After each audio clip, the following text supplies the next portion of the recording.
اچھا علی بھائی، اکثر اوقات جو ہے ایک حدیث جو ہے نا بخاری کے ریفرنس سے سوشل میڈیا پر بہت شیئر کی جاتی ہے کہ میں جو علی جو ہیں وہ علم کا شہر ہیں، ابو بکر بنیاد ہیں، اور عمر دیوار ہیں، اور عثمان رضی اللہ عنہم اجمعین یہ چھت ہیں. اور تو وہ پوچھتے ہیں کہ یہ حدیث جو ہے صحیح بخاری کے کس چیپٹر میں؟ بخاری شریف کوئی نہیں ہے، بکاری شریف ہی ہوئے گی کدھر تہاڈی کڑیاں روایتاں کسی حدیث میں یہ موجود نہیں ہے کہ جی وہ ابو بکر بنیاد ہے اور عمر چھت ہے اور عثمان دیواریں ہیں. ہاں یہ جو آخری حصہ ہے نا وہ ترمذی میں ہے کہ میں علم کا شہر ہوں، میں حکمت کا شہر ہوں، علی اس کا دروازہ ہے. لیکن وہ بھی روایت اصول محدثین پہ کمزور ہے، امام ترمذی نے خود جرح کی ہے اس میں. لیکن اپنی مقدمے میں یہ بات درست ہے مولا علی کے حوالے سے جو ہے. اب دیکھیں کہ کتنا شرمناک کردار ہے ان علماء کا کہ ان کی مرضی سے یہ پوسٹیں بنتی ہیں، اس کو انڈورس کرتے ہیں، اور صرف پوسٹیں نہیں، کئی جگہ تقریروں میں ان کے چوزوں نے جو شاگرد ہیں مولویوں کی موجودگی میں یہ حدیثیں بیان کی ہیں کہ میں علم کا شہر ہوں، ابو بکر اس کی بنیاد ہے، عمر اس کی چھت ہے، اور عثمان اس کی دیوار ہے، اور علی اس کا دروازہ ہے.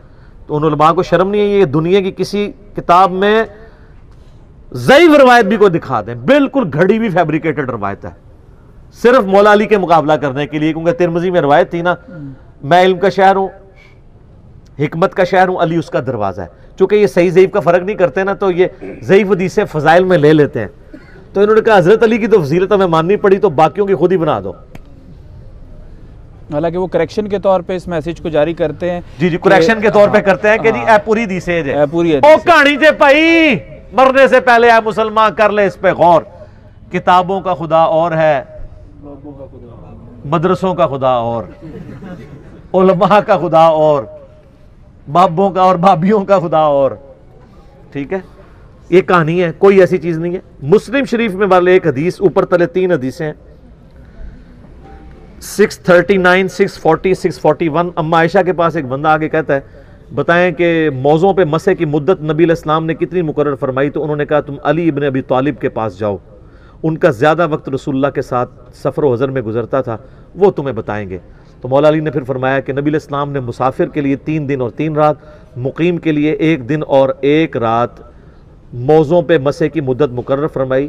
جرابیں بھی اس میں داخل ہیں، وہ آپ کلپ میرا دیکھ سکتے ہیں. تو اس حدیث میں یہ ضرور اشارہ ملتا ہے کہ سیدہ عائشہ جو سینکڑوں صحابہ کی استاد تھیں، ان کو بھی جس مسئلے میں کنفیوژن ہوتی تھی مولا علی سے پوچھتی تھی.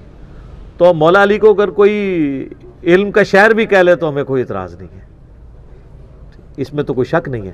صحیح بخاری میں حدیث موجود ہے، مولا علی جب کوفے شفٹ ہوئے، دارالخلافہ انہوں نے شفٹ کیا، تو وہ ظہر سے لے کر مغرب تک لوگوں کو دین سکھایا کرتے تھے، صرف نماز کا وقفہ کرتے تھے، اور لوگوں کو ایون وضو کا طریقہ بھی سٹیج پہ چڑھ کے اوپر چبوترے پہ سکھاتے تھے. اور پھر انہوں نے ایک دفعہ اعلانیہ کھڑے ہو کے پانی پیا اور فرمایا کہ میں نے دیکھا ہے کہ کوفے کے لوگ کھڑے ہو کے پانی پینے کو معیوب سمجھتے ہیں، جبکہ نبی علیہ السلام کو میں نے دیکھا ہے کہ آپ علیہ السلام وضو کا بچا ہوا پانی کھڑے ہو کے پیتے تھے. اس میں پھر پاک مولویوں نے چھوڑی کہ جی وضو کا بچا ہوا پی سکتے ہیں، دوسرا نہیں، کہ وہ دوسرا ڈیفرنٹ ہو جاتا ہے. مولا علی نے کیٹاگوریکل مینشن کیا ہے کہ تم کھڑے ہو کے پانی پینے کو معیوب سمجھتے ہو. اور الگ سے ترمذی میں حدیث موجود ہے، ابن عمر کہتے ہیں کہ نبی علیہ السلام کے مبارک زمانے میں ہم کھڑے ہو کے کھانا بھی کھا لیتے تھے، پانی بھی پی لیتے تھے، نبی علیہ السلام منع نہیں کرتے تھے. جواز کی حد تک درست ہے، عمومی عمل بیٹھ کے لیکن کھڑے ہو کے بھی درست ہے. تو یہ کیا کیا کہانیاں ان کی چلتی ہیں، تو اس اعتبار سے ٹھیک ہے. اب میں جان کی مان پاؤں تو عرض کروں، یہ حدیث ہے کہ ابو بکر سے محبت نہیں رکھے گا مگر مومن، ابو بکر سے بغض نہیں رکھے گا مگر منافق. ہے کوئی حدیث؟ نہیں. ہاں، لیکن یہ حدیث اگر آپ کسی سنی کی مسجد میں لکھ کے لگا دیں، نیچے بخاری شریف لکھ دیں، مسلم شریف لکھ دیں، کبھی کسی نے نہیں پوچھنا یہ کدھر لکھی ہوئی ہے. لیکن اگر آپ اوریجنل حدیث مسلم کی 240 لکھ کے کسی بریلوی دیوبندی اہل حدیث کی مسجد میں لگا دیں، بریلویوں کی تو میں بات نہیں کرتا، ان میں ناسبیت کم ہے، دیوبند اور اہل حدیث کی مسجد میں لکھ کے لگائیں.